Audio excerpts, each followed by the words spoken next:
Let me have everybody's attention, please. It is 7 o'clock and we normally start at 7, but I think we're going to give it just a few more minutes. There's people still coming up the elevator.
Let's call the meeting to order. Dickson County Planning Commission meeting April 13th, 2023.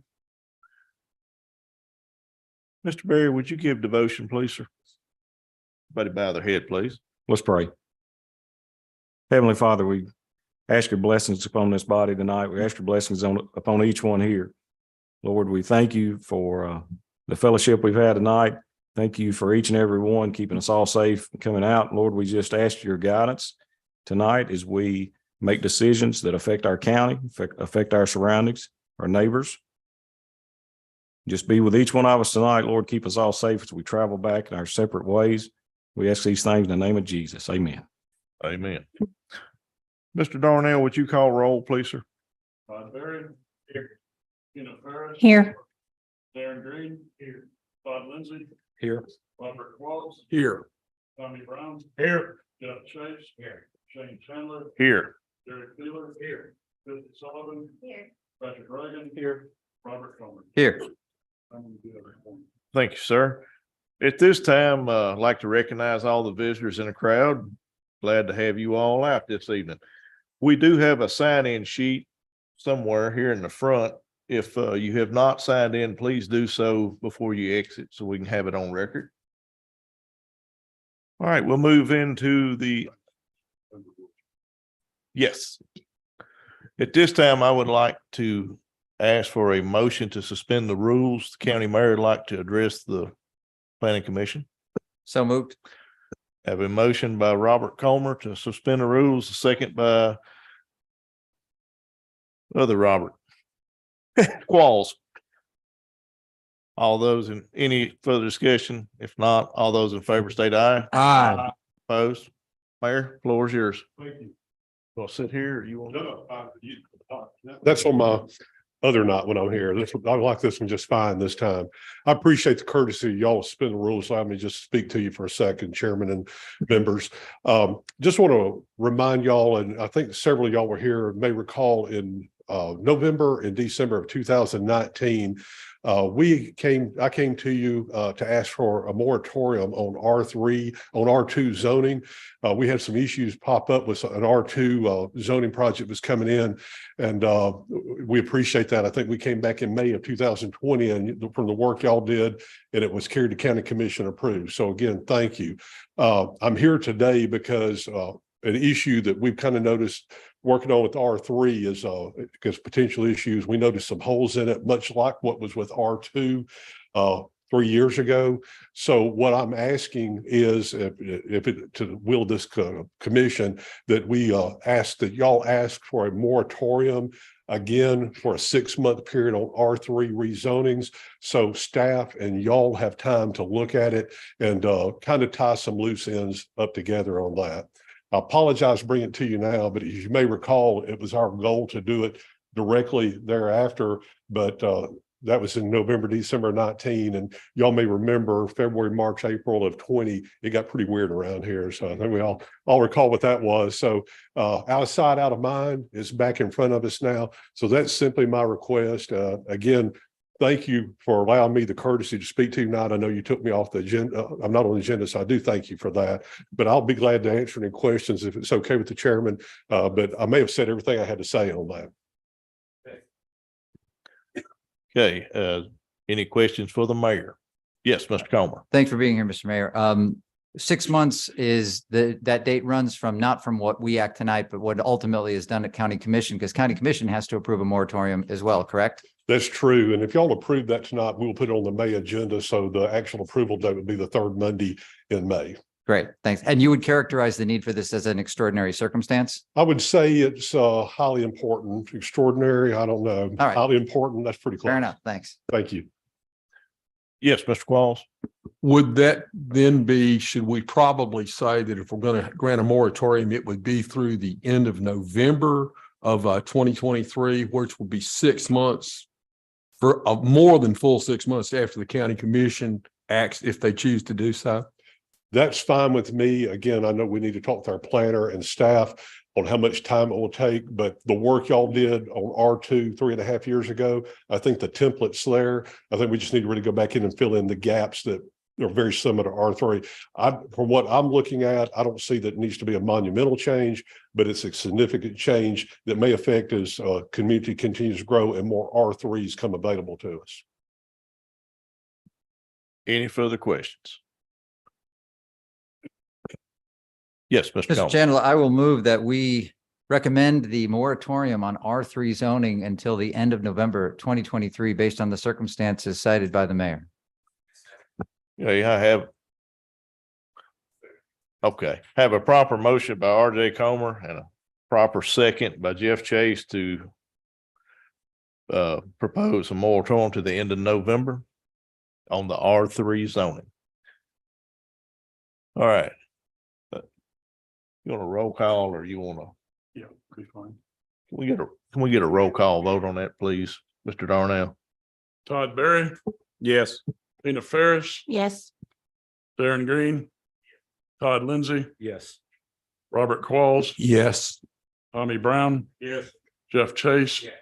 Shane Chandler, Yes. Gary Peeler, Yes.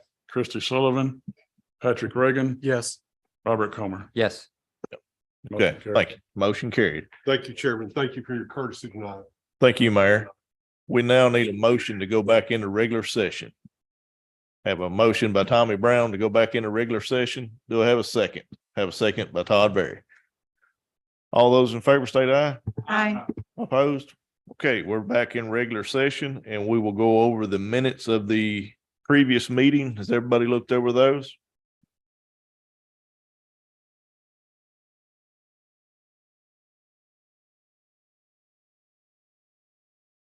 Like what you see, dislike what you see? Mr. Chairman, I move that the minutes of the previous meeting be approved as they were presented to us. I have a motion by Robert Qualls to accept the minutes as they stand. Have a second by Gary Peeler. No further discussion. All those in favor state aye. Aye. Opposed? Thank you. We'll now move into items. Item number 1 is final plat of Taylortown Road at Stacy Road subdivision, tax map 81, part of parcel 95.00, 1.1 acres, Taylortown Road and Stacy Road, White Bluff, A1 Agriculture, 5th District. Okay, phase 3 was surveyed by Excel Land Company to create lot 5. Phase 1, which was consisting of 3 lots, 1, 2, and 4. They were approved administratively in January of 2023. Phase 2, which was lot 3, was approved at the Planning Commission meeting at February 9th, 2023. Ms. Harrington? There were no corrective comments on the plat. Mr. Chairman, that is in the fifth district, and I can say that there has been no negative input from members of the community regarding this development, and I would move for approval. Okay, I have a approval for the final plat of Taylortown Road at Stacy Road subdivision by Robert Qualls. Do I have a second? Have a second by Christy Sullivan. Any further discussion? If not, all in favor state aye. Aye. Okay, we'll move into item number 2. It's a preliminary plat for the re-subdivision of Dusty Valley subdivision, lot 5A, tax map 96, parcel 54.05. It's 2.89 acres, Trace Creek Road, White Bluff, A1 agriculture. This is also 5th district. This was surveyed by White Surveying to create 2 lots out of lot 5A of the Dusty Valley subdivision. This subdivision was first developed in 1987. The city of White Bluff borders the rear of the property. You had an updated map handed out to you tonight. And it's a problem, you know, they're going to try to put it on septic, but it's possible it may not work. And they're working on trying to get an easement to run sewer to the properties.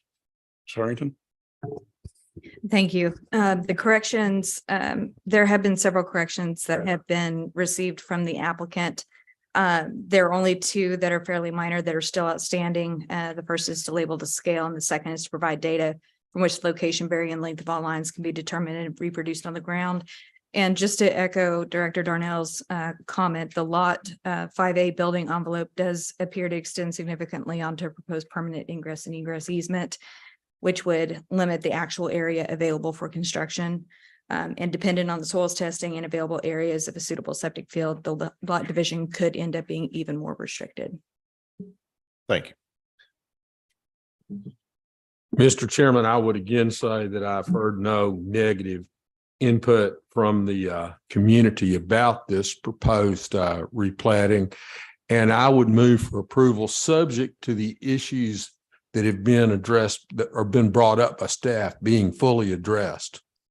Okay, have a proper motion by Robert Qualls to approve preliminary plat of the re-subdivision of Dusty Valley subdivision with staff comments. Do I have a second? Have a second by Tommy Brown. Any further discussion? All those in favor state aye. Aye. Opposed? Okay, pass. Item number 3 is the final plat for Park subdivision, phase 1, tax map 136, parcel 21.00, part of parcel 18.00, 41.85 acres, Dickson, Tennessee, A1 agricultural, 7th district. Okay, this final plat for phase 1 was first approved at the November 10th, 2022 meeting. We have in our regulations a 90-day window to have this recorded. They didn't quite have it ready at that time under section 2-105.2. So it was more than 90 days. So it had to come back here for reapproval. We do have email confirmation from Michael Rogers with the Water Authority. All the sureties have been paid for the water lines and hydrants. And we do have a letter of credit from the Bank of Dickson covering the road bond. Sherrington? The plat was rechecked utilizing the final plat checklist, and there are no outstanding corrective comments. Thank you. Mr. Chase, I believe this is your district. Yes, I would move to approve this. Okay, have a motion to approve the final plat for Park Forest subdivision by Jeff Chase. Do I have a second? Have a second there by Mr. Lindsay. Any further discussion? If not, all in favor state aye. Aye. Opposed? Passes. Okay, I've got I'm guessing that the next 3 items is why most of the people are here. I just want to remind everybody that this meeting is open to the public, but it is not a public hearing, so we can't have any comments from the crowd. Appreciate everybody cooperating. Have a item number 4 is preliminary plat for the retreat at Montgomery Bell, tax map 100, part of parcel 6.07. 48.32 acres, Highway 47 East, White Bluff, Tennessee, A1 agriculture, 12th district. Okay, this was surveyed by Childers Land Serving PLC to create 35 new lots. You have a new handout tonight that has the proposed road names on it. They will have to be verified through Greg Bone to make sure we don't have anything similar to that or, that exact name. There is a 10-inch water main that runs down Highway 47 that will support the proposed development. And Michael Rogers, if needed, will provide a letter of water availability. Included in your packet was also a required traffic study. This end result will be a gated community overseen by an HOA. Harrington? Thank you. There were a couple of outstanding comments from the checklist. First was checklist item number 10, to please place a note indicating responsibility for maintenance of reserved areas or recreation easements, et cetera. I think they put that on there. Oh, did they on It's the it corrected? should have been on the one that had the notes on there. Okay. Yeah. The plats for approval should be submitted to codify the shift of property deeded to proposed lot number 23 from tax map 100 parcel 6.07. Yeah, all that was in the notes on the second sheet I sent you. They had just the notes Okay, on the email. then I will hold the rest of my comments. Thank you, Ms. Harrington. Mr. Comer, do you have comments? Yes, thank you.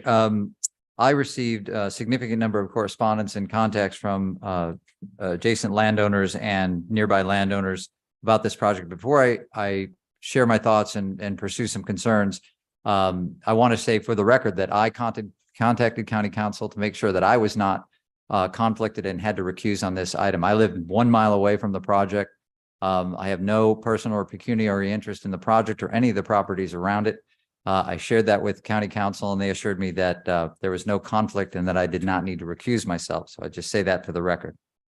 The nature of the concerns that I received from the public involved several issues, primarily drainage and stormwater impacts to their land and to Montgomery Bell State Park, Acorn Lake, and Wilhorn Creek.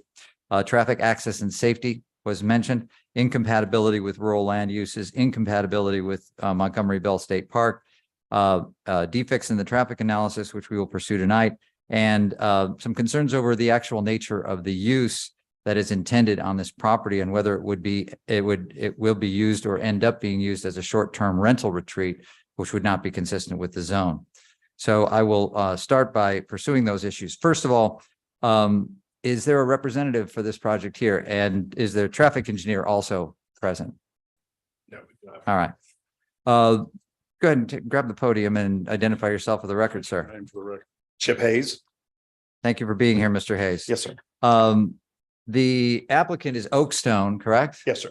And Oakstone is in the business of doing what? Land development. All right. Are you intending to do a tiny home development on this project? Right now, it would be just a vacation community. Okay. What does a vacation community mean? So secondary residences. Would they be tiny homes? Honestly, with the size of the lots that we needed to do, we have no specific goals for that. Okay. Oakstone has a property management company that assists the owners of the units in your developments to rent them out for short-term use. We Do you do. not? Yes, sir. Do you tend to do that here? No, we do not. All right. You know that would be in violation of our zoning code if you were Yes. to intend to do a short-term rental project, Our correct? intent was to do a tiny home community, but with the requirements for the zoning for the size lots, I don't see that being practical. All right. Thank you for that. I wanted to talk to you about the traffic study. This project does require a traffic study under our traffic study guidelines. And I know you're not a traffic engineer, your traffic engineer isn't here, but there's significant defects in the traffic study, and the traffic study guidelines of this county require that we have to approve a traffic study as adequate and meeting our guidelines before we can take any action on the underlying project. And so for the record, I'm going to go through those non-compliance issues. First of all, the traffic study is entitled a traffic assessment and a traffic assessment analysis, a traffic impact analysis. And we have two types of studies in this county, and they're traffic assessments and traffic impact studies. Because this project is required to do a traffic study, we should treat what was delivered to us as a traffic impact study under our guidelines. The traffic impact study thresholds are 150 daily trips or any major subdivision that connects to a state route with a speed limit greater than 30 miles an hour. This project has 330 daily trips and the speed limit on 47 East is 50 miles an hour. Therefore, a traffic study is required. The traffic impact study process requires that that all of the information be in the traffic study, but figure 6 of the traffic study says that a project analysis let's see, I got the exact wording here. It says that a future traffic study would be required upon construction design, plan design and permitting. It is impermissible to postpone any aspect of a traffic study to a later date. So that note in figure 6 causes us to be concerned that this traffic study is not complete. Section 4B of the traffic study guidelines require baseline traffic counts in real time. The baseline traffic counts in this analysis were based on the TDOT traffic count database. They weren't based on real counts done in real time, and that's in violation of the traffic study guidelines. The traffic study guidelines sets forth the peak hour analysis for traffic impact analysis. They are AM peak is 6 a.m. to 9 a.m. It requires a noon hour analysis, and it requires a PM peak of 4 p.m. to 7 p.m. The peak hour that was generated in this traffic study was AM peak 7 a.m. to 9 a.m., PM peak 4 p.m. to 6 p.m., and no noon hour analysis was provided.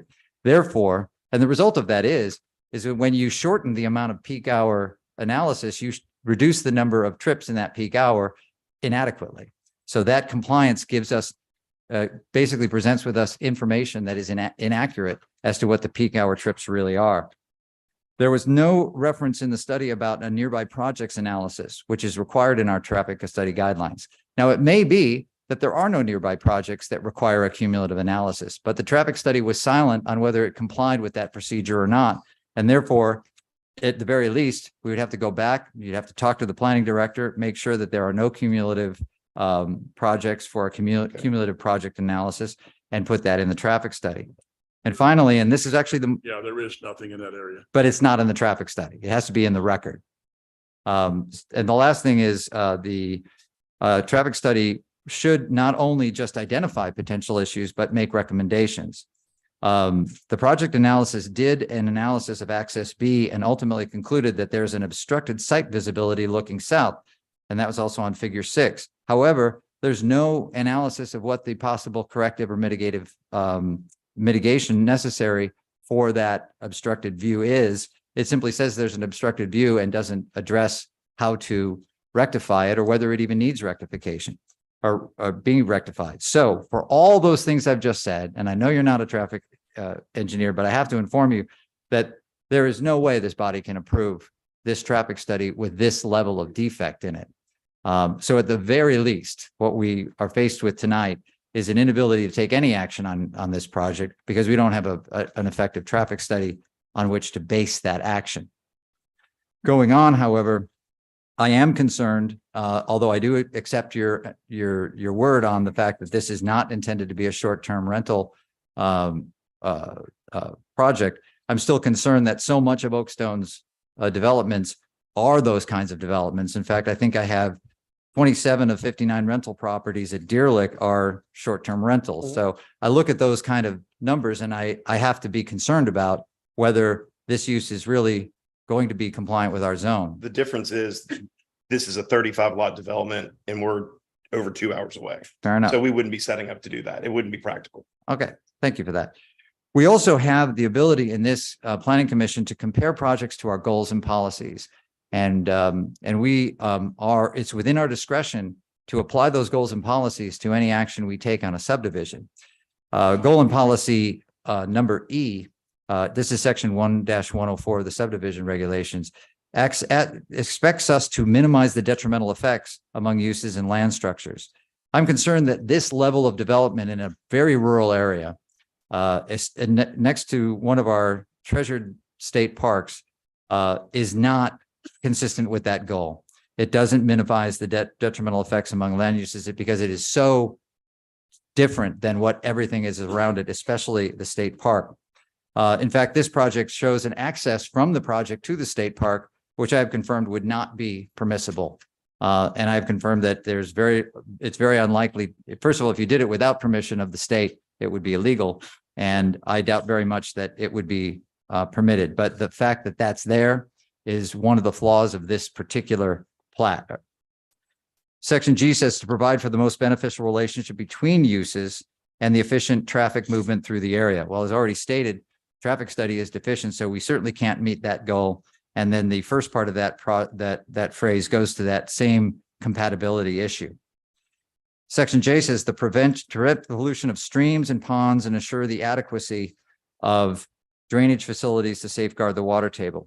When I look at this plat, I see that there is a significant amount of drainage that runs across the Rogers property into the project and then out into the park. The two access points at access A and access B, the planning issues there are this. Access A, I think that's the one with that's next to the Rogers property. That would have to be designed in a way to assure that drainage doesn't adversely affect the neighboring property. And I'm concerned that it would. And I've heard from from TDEC, and in fact, is the TDEC representative here? He is. Great. Thank you. That's Daniel Chukwin, that he's very concerned about the drainage and drainage impacts on Acorn Lake and the park. And those are the things that go to our goals and policies. The last issue is flag lots. No, the second to last issue is flag lots. Flag lots are disfavored. They're not illegal, but they're disfavored for lots of good reasons. And this plat demonstrates why they're disfavored. One, access A is on a curve, and that curve is, I call it blind, and it's a 50-mile-an-hour curve. And there's no mitigation in the traffic analysis to make that access safe. And it's a flag lot that basically goes past a bunch of rural areas into what is essentially a residential development and agricultural zone. Access B is an even bigger problem. It runs adjacent to the driveway of the Griffin property. And so you end up having a driveway to a project next to a driveway to a landowner. You got two adjacent accesses right next to each other on a 50-mile-an-hour road. And that's simply just not good planning. And I think that's a flaw of this map. And for those reasons, I don't think, I know we can't approve this map tonight because of the traffic study, but because of the other flaws, I'm inclined to deny it. So if I want to open it up to my colleagues to share any thoughts on it, but before I make my motion. Comer, could you clarify where you're talking about flag lights of a 50-mile-an-hour speed limit? Well, Highway 47 has a 50-mile-an-hour speed limit, does it not? No flag lots on that. Well, hang on. You can see these two lines here. They look like flag lots to me. That's the road. Well, is that part of the subdivision or is that part of the road? That's part of the road. All right. I mean, that's the road. Well, most flag lots are designed because they want to get access to the back of the property. That's what flag lots do. Most flag lots have roads on them or driveways. So how is this any That's different? the actual road itself. Yeah. Well, When you look at the flat, that's the actual road. I still think the configuration of these flag lots does not make for good planning for the reasons I've stated. Are you looking at the plat? Because the plat, those aren't flag lots. That's literally the entrance to the property. But it connects to the lots on your subdivision. So you got this road going past these other lots and then connects to your subdivision. You may not call it a flag lot, but essentially it is because it's part of your subdivision that connects in a flag lot configuration. Yeah. Okay, that's just the second entrance we were supposed to. Yeah, but the entrance is essentially formed, in my opinion, a flag lot. It has the same detrimental effect of a flag lot. It's a similar detriment. It's the road that's required. That's the road that's required. Yeah. And I've already pointed out that both these accesses have significant problems. One has an obstructed view on a 50-mile-an-hour curve. The second is adjacent to another property owner's driveway. So you could have two cars door to door, essentially trying to access a 50-mile-an-hour highway. That's just not good planning. So it would be a gated development on both entrances. And so there would be 2 to 3 car lengths for coming through once you get to the gate. So there would be ample room. And I just don't think that solves the problem.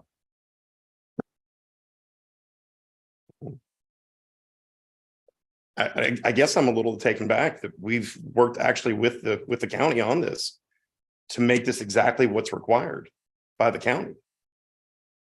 And I appreciate that, but as I pointed out in my remarks, there are goals and policies that this body has to apply. And, you know, the traffic study guidelines are published, they are easily read, and they weren't complied with. Okay, our engineers worked with the county. We can do a traffic study. That's not a problem. Yeah. And with regard to water runoff, we're obviously going to work through TDEC doing the appropriate permits. So we're not going to have any runoff that's not approved by TDEC. Mr. Chair, would it be appropriate to hear from TDEC on this? They're not a member of the public, they're a member of the government. What's the will of the board? Mr. Chairman, I personally would like to hear from TDEC. Who's here with TDEC? Would you please step forward? Yes, please. Go ahead. Name is Daniel Chakeen. I'm the land manager for TDEC Conservation Lands, CHUQUIN. I've not had the time to fully review the plat. I've been out doing field work in Chattanooga, but from my conversation earlier with Mr. Comer, the overlay of the plat, you're changing a land use to basically a much higher density residential area. The impact that is very likely is going to impact Acorn Pond. It's all common stuff. As you said, you would get your proper permits. Sure. Our concern is that you can draw your engineering design, have it approved. Well, it all depends on what math you're using for the rain, basically, the amount of water that you're calculating that you're going to abate. Our concern is that typically those plans are approved without the true full final design. And secondly, typically a lot of the BMPs that are put in place are not actually put in well. Sometimes there's just not enough staff to check on it. Sometimes it's just not done well by different contractors. In the end, our concern is that we have not seen a full stormwater plan, and we like the opportunity to review that. Well, everything would be submitted through TDEC and it would be obviously reviewed and ultimately approved and inspected by TDEC. So. Correct, but we would like a chance to review that prior to a subdivision being Okay, if that's That's what's subject to our getting main approval. concern. Right. Sure. Mr. Hayes, is that something that you wish the body to take action on tonight, or would you want to do some revision? What do you want to do? Ultimately, it's what the council wants to do. If you want me to do a traffic study, if we need to go forward with a water runoff study, I mean, we can do those things. Okay. We've been more than happy to work with what the council wants. And I certainly appreciate you working with the office. What's the will of the board? Are there any comments from my colleagues? Mr. Walls? I would be inclined, again, if we vote on this, I'm going to vote tonight based on the inadequacy of the traffic study, but because I'm not trying to shoot down Mr. Hayes and what he's trying to do out of hand, I would wonder if he would consider withdrawing this for now based on that and TDEC's statement, and come back with a traffic study that meets the county's requirements, and also a stormwater plan that at least is somewhat pleasing to TDEC. And I think that's in your interest, because if you don't withdraw this tonight and we vote tonight, it's going to be harder to get it going in the future than if you do that and make those corrective adjustments and then give it another go. But now, again, we can't tell you what to do with your project. We can just vote on it if it's presented to us. My question would be to y'all that it's my understanding that the requirements change. They're changing. These are under the old requirements. So would they still be grandfathered under the prior requirements? We don't have the county attorney here tonight, do Yes, we? we do. Yes. Oh, I saw, okay.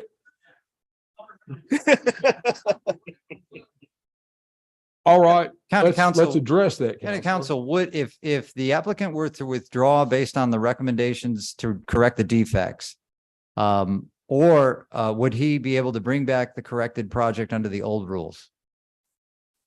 No. If we were to make a motion to table this project and have him correct the defects and bring it back within a time certain, would be under the old rules. Yes. I think we have to act within 30 days. Is that correct? Correct. Unless the applicant agrees to the time period, it has to be acted on in the time period under our rules. Do you think you could get all this done in 2 months? I have no idea, honestly. Actually, I have one of my engineers on the phone. 1 second, sorry. Hey, Zach. Okay, we can do it. All right. All right. I would suggest that if you do come back in 2 months, have your engineer with you. Yeah. All right. And I just, anytime there's a traffic study that's before this body, the traffic engineer should be present. Sure. So is that a motion to table? I will make a motion based on this input that we not take action on this project, that we postpone action on this project to allow the applicant to make the corrections to the defects and give him 60 days to come back to us in our subsequent meeting. If the applicant agrees. I agree. right. Absolutely. Okay, have a motion to postpone. Needs to be in the motion, granting him 60, that needs to be in the motion then. Yes. I think I said it, but yes, 60 days. Okay, so we have a motion by Robert Comer to postpone the preliminary plat for the retreat at Montgomery Bell for a time Under the old regulations. under the old regulations for a time period of 60 days. I second. And I have a proper second by Robert Qualls. Okay, Before we begin, Mr. Hayes, I'm happy to meet with you with the planning department to go over those corrective actions to make sure that you've covered everything before you come back to us. I can make myself available. for That would be great. I appreciate You that. bet. okay. All those in favor of postponing, state aye. Aye. Opposed? Okay, so it's postponed for 60 days. Okay, next item is item number 5 is the rezoning request for Piney River Holdings LLC. Tax map 138, part of parcel 7.00, 82.29 acres, 660 Piney Road, Dickson, Tennessee, A1 agriculture to C2 commercial, 7th district. Okay, this rezoning request is for only part of the property. It's 82.29 acres of the 99.49. You'll see in your packet, they're going to leave the one parcel where the cell tower is in the A1 zone. They want to open up an RV outdoor vacationing resort. This is an approved use for the C2 zoning designation, including in your packet. You had conceptual site plans, traffic study, and hydrology determination reports. There's an 8-inch water line main that runs on Piney Road along the frontage of the whole property that they want to develop. The water authority is prepared to provide a letter of water and sewer availability with stipulations on the decentralized sewer system, with TDEC issuing the standard permits and approving the design of it. Harrington. Thank you. Just to reiterate, the way that zoning evaluations are conducted at this level is simply to tell you whether or not the proposed use is appropriate for the zone and whether or not the property is dimensionally appropriate, and both of those have been met. Mr. Chandler, if we may hear from county council to give a little bit of briefing on what our breadth of discretion is in considering zone changes, I think that would help us all. Thank you. Mr. Mills.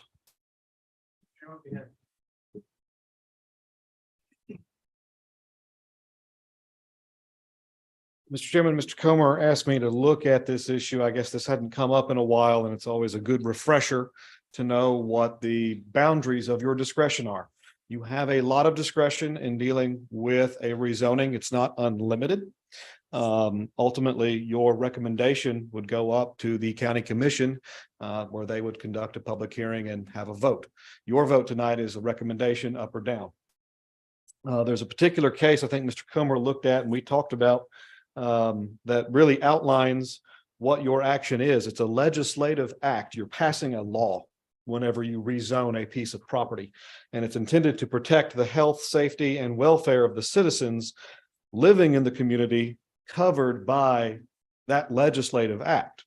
You have broad discretion, but again, it's not unlimited. When you are conducting a vote on a legislative act, if it's ever under review, if it's ever attacked by a court, or by a party and reviewed by a court, you have to have a rational basis for that act.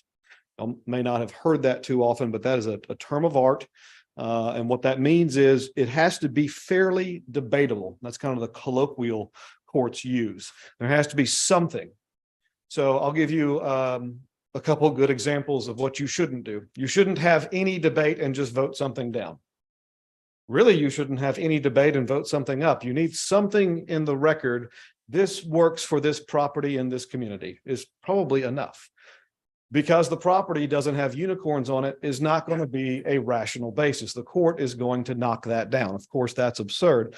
But when you start looking at reasons, there can be a number of reasons. And I think a particular point of debate recently, and Mr. Comer and I talked about this again, is he wanted me to point out for this body that, and you're not going to have public hearing tonight, but community opposition can be taken into account. It cannot be the sole reason. So I want you to keep that in mind. And any opposition has to be factually based. Again, I don't like this property because of the color of the sky. Not going to be a good opposition point. But if if someone brings a traffic study, we were talking about traffic studies earlier, if someone has their own traffic study and brings it to a public hearing, maybe that is a good factual basis. But I think that just wanted to be pointed out. It can't be the only basis. You hear from staff. You have knowledge yourself. You all represent different districts within the county. If it's in your district, you probably have more knowledge about it. You can certainly espouse what you see and what you've heard, but you really want it to be from the public when they're at a public hearing. You're not going to have that, but I'm just pointing that out from case law. But again, you have broad discretion to take many things into account. No one has the right to be rezoned. It needs to be looked at from where it is. Is it in the county growth area? Is it not in the county growth area? There's a lot of factors to look at. I think Dave will probably talk about a couple of those, but you have 2 requests for rezoning before you, and this applies to both those and anything you're going to see in the future. And if y'all have any questions, I'll be happy to answer. Thank you, sir. That's yours. Mr. Darnell, you want to go over this? Okay, well, I think we pretty much did. I mean, basically, you know what they want to do. You've seen their packet, you've seen all the information provided. What your recommendation will go to the public hearing at the county commission level.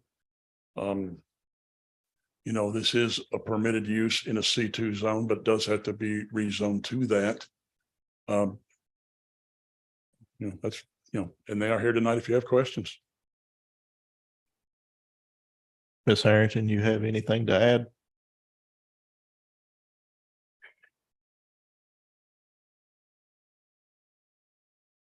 Mr. Chairman, I see reasons that reasonable people can object to this proposed rezoning.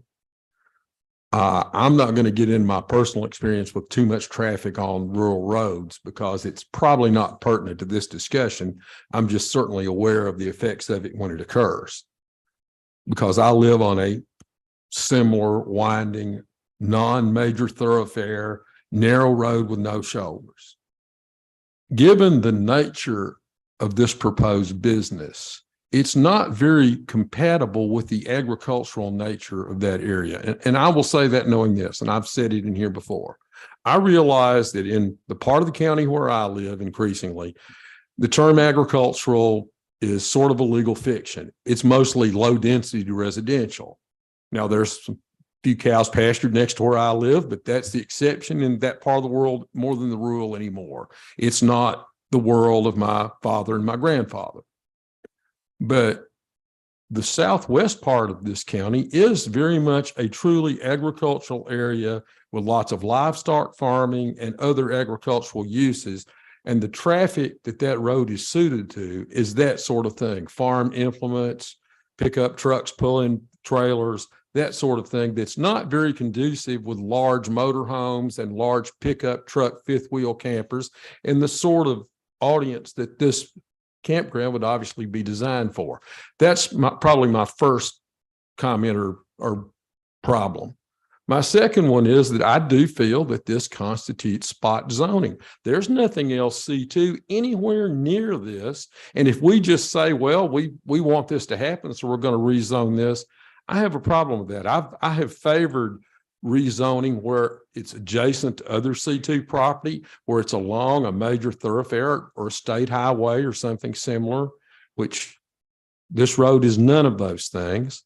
And I do not feel that this is the sort of thing that this body should recommend to the county commission. And I could say more, but I've probably said enough. And that's what I have to say about it. Thank you. Thank you. Anyone else? Mr. Chase, you want to make a comment to your district? Yes. Am I too loud? Is that No, good? sir. Okay, I can get louder. Thank you, sir. This is a very important time in the history of Dickson County, and I want to make sure that we get some things into the record that need to be there. Before I make any motion on the request, I want to address some issues I have with the application. Is the applicant or his representative here? Yes. They are here. Good. Okay, great. I believe there are a number of things. By the way, this is by far the big dog that I've ever had to look at as a sitting in this seat or in my district. So you guys did a lot of work. You did a great job on it, but I have some issues with some of the things that you've done or that is happening here. Number one, in the piece that you put together, you mentioned that you're planning to do a number of things on the property, including limited dirt work to build various buildings, installing a best-in-class septic system, spending extra money to pipe septic back across the road, retreat it, and then pump it into the Piney when it's environmentally safe, neutral, I should say. Building EVs charging stations, lowering the current erosion risk by mulching 200 dead trees taken down in the tornado back in 21. There will be regular trash work days to get the river clean or keep it clean. I wonder why it would get dirty in the first place, but that's beside the point. 2% of rental income will be given to various not-for-profit organizations, charitable fundraisers, school programs, events, that kind of thing. Free ticket programs for local residents to access the Piney in non-peak season. Inviting the local community to enjoy bluegrass bands, picnic blankets on the lawn, listening to music. Local community be able to purchase access to the water park most days of the week. These sound very, very nice, really good. My question would be, I would be very interested to know if you would promise to do all these things in writing and then actually do them. But that's beside the point. You don't have to answer now. You know, there's something to think about and consider. As a concerned resident of District 7, and let me state for the record, I have no personal interest in that. I do not have any property that adjoins the Piney. I live about a mile away from it. A couple of properties in between me and it. I am surrounded by great residents, though, who are affected or would be affected by this. So I've taken it upon myself to drive all the roadways that are mentioned in the traffic study, all the roadways that would be used to access the RV park, because I wanted to see for myself, do my own due diligence, imagine myself driving an RV on these roads, like Robert mentioned. As most of you know, after accessing Piney Road from the south off of Highway 48, there's a bridge that's only 17.5 feet wide. There was mention in the rezoning application that was presented here that Dickson school buses use this route, and it was suggested by the applicant that the bridge be remedied as soon as possible. I would submit that the school bus drivers most likely know how to get across that bridge because they're very familiar with it, but an RV driver unfamiliar with the area would not know the bridge is too narrow to safely pass each other. The area known on in the area on Piney Road, in an area known as Granny's house. I'm not sure of the exact address. I don't have that. Some of you probably know where that is. There's a problem with a culvert there that washes out regularly every time it rains heavy. The road's only 17.5 feet there. There's a sharp corner where two RVs, if they had to pass, one of them is going to wind up in the ditch where the culvert is. There's no way to get around that corner. Numerous places on Piney Road on the north side of the proposed park are less than 18 inches due to our grass overgrowing the narrow road. The shoulders are gone. There are no white lines at night or fog or rain. It's very difficult to see because the white line is also, the yellow line is also faded in the middle of the road, where the heck you are and where the road is, where the grass is. Jesse Work Road is not too bad. But there are some turns there and some blind approaches and drops that anybody who's unfamiliar with the road is going to be wandering or may have a tendency to drive unsafely on that road. The biggest problem I have is with Oak Grove Road. The biggest problem I have here is that even though it's 20 feet in most places, it twists and turns like an angry snake. This is going to challenge many, many RV drivers, myself included. I would not want to drive a 35 to 45-foot RV pulling a boat, a car with kayaks on top and everything else, because there's no way that two RVs are going to pass each other on 99% of those turns. I also believe that it's nigh on impossible that a big RV can be driven around any of those sharp turns and stay in their lane. No way. They're going to have to cut across because the turning radius is too tight for a long vehicle. And that's not to mention the trucks that are going to have to service the place, the semi-trailer trucks that are going to have to go down that road. It's going to be a problem. I would like to, oh yeah, also, I believe it's not safe for the many mailboxes along the side of the road. There's going to be a lot of them taken out. I would like to ask Mr. Comer, because he had a chance to look at the traffic analysis. Might have some comments. Thank you, Mr. Chase. I did look at the traffic analysis, and again, I compared it to our traffic study guidelines, and it does not comply in two particular ways. It doesn't comply in the peak hour analysis. Like I said before, in the other project, we have a set peak hour analysis that's required. The peak hour analysis in this traffic study is 2 hours shorter than we require in the morning and 2 hours shorter than we require in the evening, and does not have a noon analysis. So the peak hour analysis undercounts the peak hour trip impacts. But the biggest problem with the traffic study is passenger car equivalency calculations, which is required in our traffic guidelines. According to section 4.14 of the traffic study, it says passenger vehicles were assumed to be 100% of the modal split for the new site traffic. And that means that all of these 45-foot RVs are being treated as passenger vehicles. And our traffic study guidelines state very clearly that any kind of vehicle that doesn't drive and operate on a road like a passenger car should be treated as a passenger car equivalency of ×2. I think it's actually, I'm not a traffic engineer, although I've spent 20 years reading traffic studies. But I think it's axiomatic that a 45-foot RV moves through an intersection slower than a passenger car, turns wider than a passenger car, needs more room than a passenger car.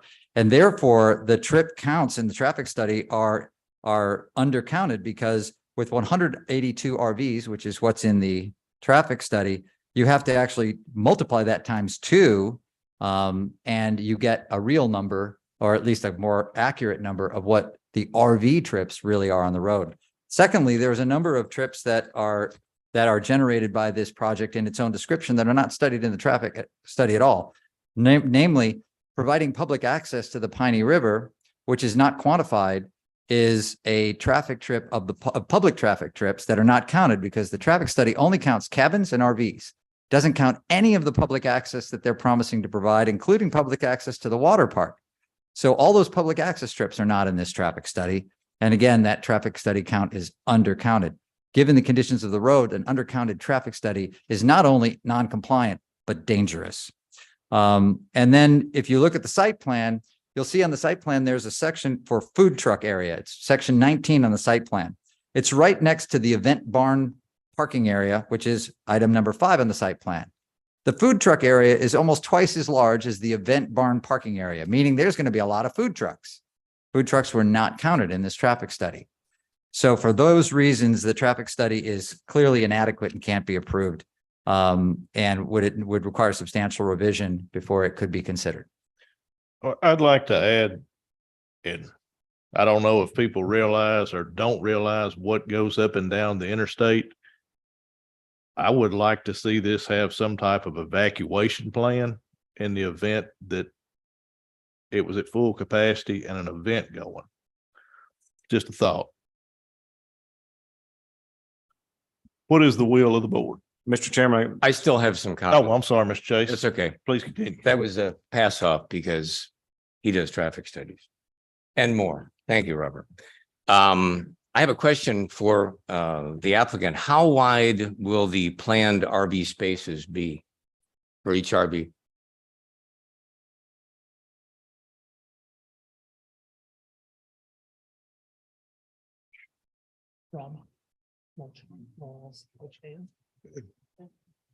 Good evening. Appreciate your time tonight. My name is Rob Mulchin. I'm a landscape architect at SEC in Murfreesboro. We're looking at, if you've got a couple of diagrams in your packet on that side, the spaces we are looking at in regards to those spaces. You've got technically a 45-foot RV when it pulls into a space, generally speaking, on that side. So your spaces are roughly about 40 to 45 foot wide. Okay. That accommodates for the vehicle, some grass space, a plaza area with a fire pit, but also all the electrical hookups, the step system for your sewage hookups and water hookups on that side too. So there is adequate space. We're not cramming these things in side by side. There's going to be some green space between each of the RV slots where they pull in on top of Okay, the spot. thank you. I appreciate that. The reason I asked is 40 to 45 feet wide for the space, but to get these vehicles there, they're going to have to drive on 8.5 to 10-foot wide roads. That's my problem. That's one of my problems. You got space there, but getting there is a big problem. It's all related to traffic. I appreciate that. Thank you very much. Thank you for your information. No. Mr. Darnell. Yeah. I believe Dickson County has a growth plan, Yes, but it is not in full force in stone, et cetera, but there is a growth plan out there, correct? correct. Okay. You know a lot more about this than I do, but I want to mention a couple things that I believe are in it and correct me if I'm wrong, okay? The stated purpose as, I'm sorry, I do not know your name. Andrew Mills. Andrew, thank you. Mr. Mill. Mr. Mill. AM, whatever. Regarding the zoning resolution, the growth plan, the stated purpose of the zoning resolution is to promote public health, safety, convenience, order, prosperity, and the general welfare, and specifies 10 criteria for adherence to these purposes. One of those is a district description, the C2 General Commercial District, which we have. In fact, I have a monumental diagram. It's that little red dot right there. That's done at I-40 and 48. The C2 General Commercial District is established to provide area in which the principal use of land is devoted to general and highway commercial activities along the principal thoroughfares in Dickson County. Regulations are designed to preserve the traffic carrying capacity of the streets and roads in Dickson County and to provide for necessary off-street parking and loading. The following regulations shall apply in C2 General Commercial District as defined on the zoning map of Dickson County, Tennessee. That's all correct. Yes. Good. I have a big problem with that because this is a rural location trying to go C2. But one of the problems I have is that the RV campground and accessory uses are not general activities nor highway commercial activities. Piney Road is not a principal thoroughfare. And access roads, not in Dickson County, and Piney Road and the roads leading to it are substandard local, and expected volume and frequency has been mentioned of those, as well as the many commercial trucks necessary to serve the many facilities and activities proposed on the site. Ideally, oh no, we'll skip that because we're not going to do that tonight. Is the county attorney present? Yes, Mr. Mills is. I also want to make a mention about a law. You touched on something I wanted to mention. You're aware of the 2018-2019 case Cunningham versus Bedford County. Yes, sir. Good. And in that, as you mentioned so eloquently, thank you, it gives the commissions like ours the wide ability to decide what to do when doing their work. Public opposition is definitely considered to be a viable discretionary option when making decisions on zoning requests, as Mr. Mills has stated. Before I make any motion on this application, I want to give the other commissioners a chance to voice any opinions or concerns they may have. Thank you, Mr. Chase. Mr. Barry, you had something? Yes, I'm not going to, reiterate anything these gentlemen have already said. I just want to point one thing out about the Piney River. It is a source of the cleanest drinking water in this county that our community members draw from. And I think that needs to be pointed out here tonight. Thank you. Anyone else? I'd just like to say that I had many residents call me about this property. I just want to thank you for doing that and coming out tonight. Thank you, Ms. Ferris. Anyone else? Yes, Mr. Tommy Brown. This is totally the other end of the county from where I live, from the district that I represent. But I too got a lot of input. So I went out twice to look at the area and was surprised. I hadn't been out in that area in a long time. It was a fun place to ride a motorcycle with a twisty road. But even in my pickup truck, I'm thinking, why? This is nowhere to be pulling a trailer. I would, if I had to pull a load of hay, maybe, but I didn't see how it could support the infrastructure there, could support the level of what is being proposed. Thank you. You and Mr. Lindsay swapped name tags. Y'all playing games? Anyone else? All right, I have two other things. Yes. basically to say, and I was going to mention the piney. I appreciate that being said. That is a jewel. And it's something to be taken care of. I am extremely familiar with flooding on the piney. We've had 500 to 1,000 year floods in the past since 2010. And I do not want to see RVs full of fuel and people floating down the piney.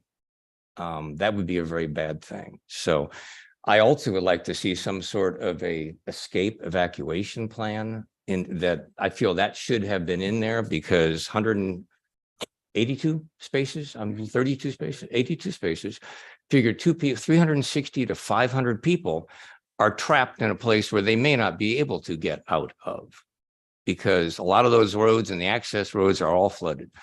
I just have one little thing. This was in the paper on Sunday. This is Nolensville. Boo, yes, they're Williamson County. But they did something that really shows what the people in that area want, how they want their community to proceed. This was in the Sunday paper. It basically said that the Planning Commission decided, the Planning Commission and the community decided they want to retain Nolensville's small town feel. The article mentioned it was important that the residents make sure, and I quote here, that what was being built fit the character of the community. And the long range plan is to allow commercial development only in commercial areas. Mr. Chairman, I'm not sure what, if any, is the exact wording here because I haven't done this before, but I'm going to make a stab at it because of the reasons that I have stated, and more so because of the what I believe is nearly unanimous opposition to the proposed RV park by the residents in my district. I make a motion most vociferously that this application be denied. Okay. Second. I don't want to put words in your mouth, but I think what you're asking is that this be denied to be rezoned. Yes.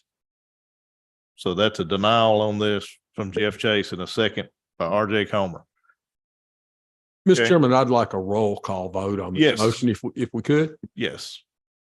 And yes, that's fine. Roll call.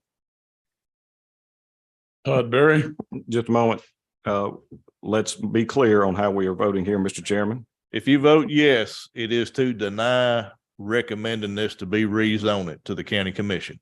If you vote no, you want it to be. That's rezoned. tricky. Should I redo my motion? No, that's Okay. fine. As long as Okay. we got it on record, Okay. everybody's clear. Yes. Yes. Darren Green, Yes. Yes. Todd Lindsay, Yes. Robert Qualls, Yes. Tommy Brown, Yes.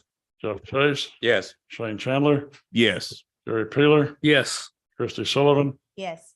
Patrick Reagan, Yes. Robert Comer. Yes. Motion carries. Okay, carries to not recommend this to be rezoned. Okay, we'll now move into item number 6. This is the rezoning request for the Bryce Galen and Nadine Guthrie. Tax map 90, part of parcel 3.00. 55 acres, 1651 Yellow Creek Road, Dickson, Tennessee, A1 agriculture to C2 commercial. And if we'll give these folks just a minute, if anybody wants to leave, we'll give you just a second to clear this portion. And thank you all for coming.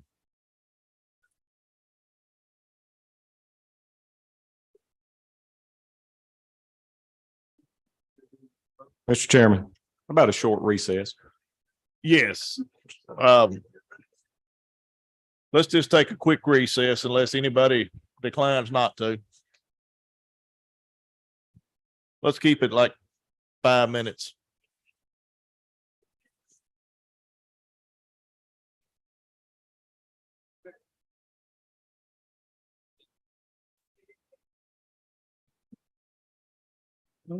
Yes, taking a recess.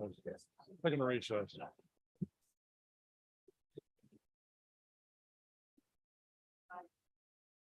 Probably so. They might.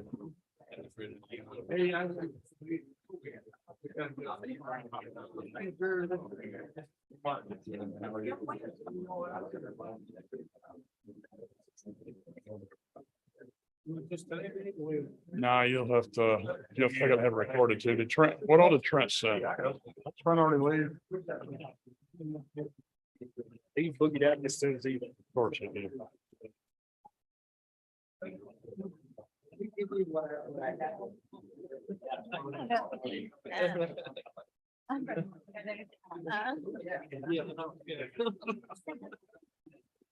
They send the other part to have the other extension of the road. The other part of the extension of the road. In phase 2, I think that's what. But the road was gonna be part of phase 1. Yeah, it's already, we've got. Right, he just needs to plat with the other part of the road on it. Thank you, Super. Oh, is it on there? Hold on. I think it's what this is. Oh, that's that's something that they did. Okay, I've got another flat that's got that, Okay. and it does match up. Yeah, it should just be the roads all, yeah. And we'll, that way you can record them both together, yeah, just bring it tomorrow or whatever, and we'll get you finished up. I assume that, the Pine River RV park is close to this for here tonight. Yeah, it was, it will still go to the county commission, but we can't deny you the opportunity to try, you know, it's like anything else. Yeah. There's that review, both copies are in there, so. Yeah, it's got the other one, wherever that other one is. Yeah, he just wrapped it in that, yeah. Yeah. I'll get it out. I'll talk to you tomorrow. Appreciate it. All right. What else is under? We got one more thing. We got one more thing over on Yellow Creek. Yeah, yeah. It is. You're right.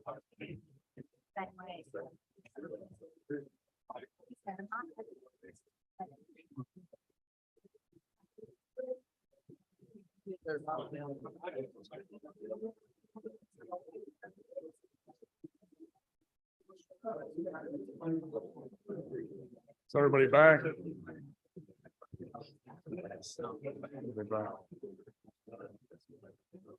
Charlie, ready to go? Yeah, tell them we're not done. Tell Charlie we're not done.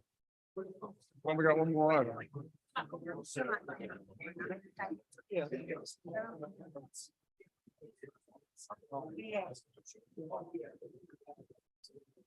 So you got it. He didn't think we were done, did he? Oh.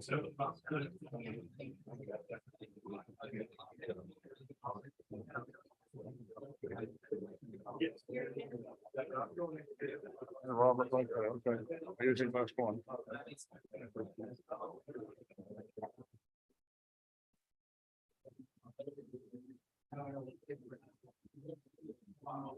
All right, we'll come back to order as soon as everybody gets seated.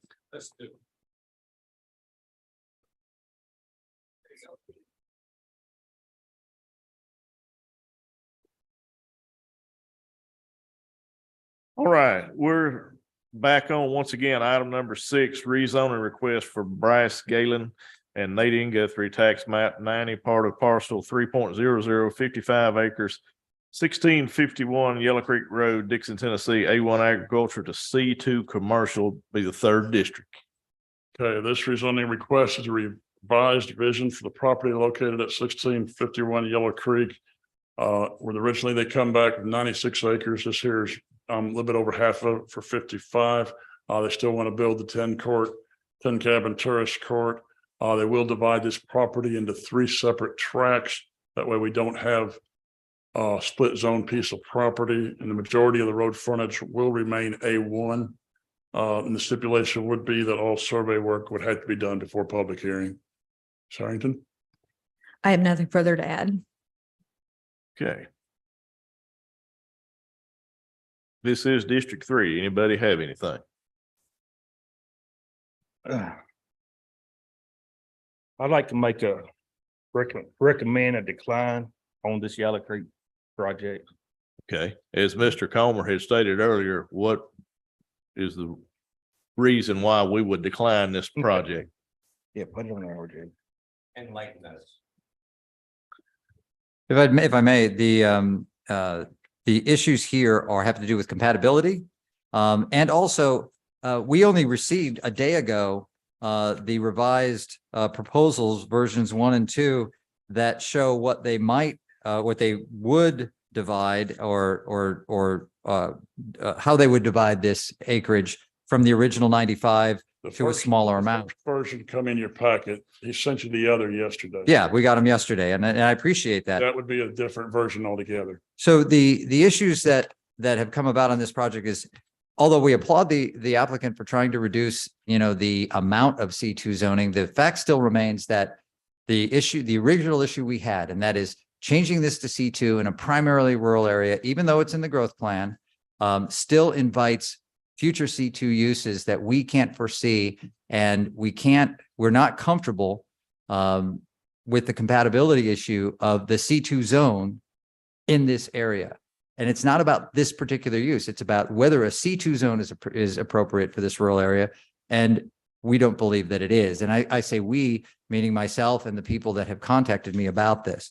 The other thing is, it's not sufficient to simply draw lines on a map and say we will divide it. If what would be more appropriate for a zone change, we need to know the exact boundaries of a zone change before we can recommend it. And so just drawing lines on a map, even if you draw them on a CAD program, unless the specific property that's requested for rezoning is already divided, it is not appropriate for us to recommend rezoning on just lines on a map. We have to have a better idea. And so we don't have that in front of us as well. So for those 2 reasons, I think we have a basis to deny this request.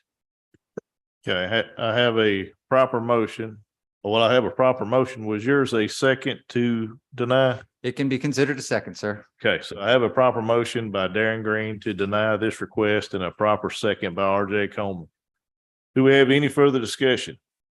Well, Mr. Chairman, as you know, I wasn't overly opposed to this in the beginning, and I will point out that it is in the growth boundary. It is on a state highway, State Highway 46. My problem is, like Mr. Comer, a day isn't enough time to consider this. And I would prefer rather that we defer it, but I'm kind of willing to go with the will of the body. There's been a lot of good work done into this. I think it's that, as it turns out, we were all well served by not passing at the last meeting, because there was work to do to improve it. And I think what I saw that came in the packet was an improvement that was satisfactory to me. But yeah, I understand this objection of, hey, we have one day to look at something that's not actually drafted out, platted out, however you want to put it. And while I'm not opposed in principle to this project, I don't think I can vote to approve it as things stand right at this moment tonight on the 13th of April of 2023. I will echo your sentiments on that, and I would strongly suggest that if this doesn't pass, that the applicant truly meet with the surrounding folks to see what would be suitable, because it's not totally out of line. Yes, Mr. Chase. I would like to add, I went up there and took a look at this property. This property with trailer park on the front of it, correct? Yes, Okay. correct. I just wanted to make sure I was on the right property. And mine doesn't have anything to do with regulations. It has to do with humanitarian feelings I have. We have very little low income housing in the county. Those places all looked rather neat. Everything else, they look lived in. I know personally how hard it is to keep up a rental property. I know that it's tough, but I also know that if that is developed, those people are all going to lose their homes. And so that's just my feeling there. Well, the rezoning does not include that property. That's a non-conforming use. It's been there for years, but yes, it's, it is mobile home park. Any other comments? Mr. Chairman. Yes, Mr. Berry. We have to keep in mind as we are looking at these rezoning requests. Obviously, there's a wonderful packet that's been handed out here. It's very nicely done. It's a wonderful plan, but we have to look at the other possibilities of a C2 on the off chance that this fails. We have to consider that. So we are not only looking at this particular project, but we're looking at other projects that could come in behind this. So let's look at that tonight as we're considering this. Okay. Okay. Anybody else? If not, this will be a roll call vote, and I'd like to invert the vote and start with Mr. Comer. Yeah, the motion was to deny. Yes. Yes, we'll deny it. Patrick Reagan, Yes. Christie Sullivan, Yes. Gary Peeler, Yes. Shane Chandler, Yes. Jeff Chase. Yeah. Tommy Brown, Yes. Robert Qualls, Yes. Todd Lindsay, Yes. Darren Green. Yeah. Tina Ferris. Yes. Todd Berry. Yes. All right, motion fails to move forward. We'll move into other business. I have none. Does anybody have anything to bring before us? I'll only say that not tonight, but next time, once we understand what the mayor wants in that R3 zone, we'll need to form a working group to draft what he'll need, but we don't have to put that tonight, but we'll need to talk about it next month. Thank you, Mr. Comer. And Ms. Harrington, I did receive an email, whether it was from you or forwarded. I couldn't get it to open to see what it offered. Could you go over that? Oh, yeah. There is a training being offered through MTAS, the Municipal Technical Advisory Service. It's just a planning and Board of Zoning Appeals 101. It's worth taking a look at. It can count toward your training hours. There are also several sessions that are on the Tennessee chapter of the American Planning Association. Some recorded sessions that you could also review that would go toward your continuing education requirement. Thank you, ma'am. Anybody else? If not, next meeting will be Thursday, May the 11th, 2020, 7 o'clock in the Booty Reed Commission courtroom. Motion adjourned.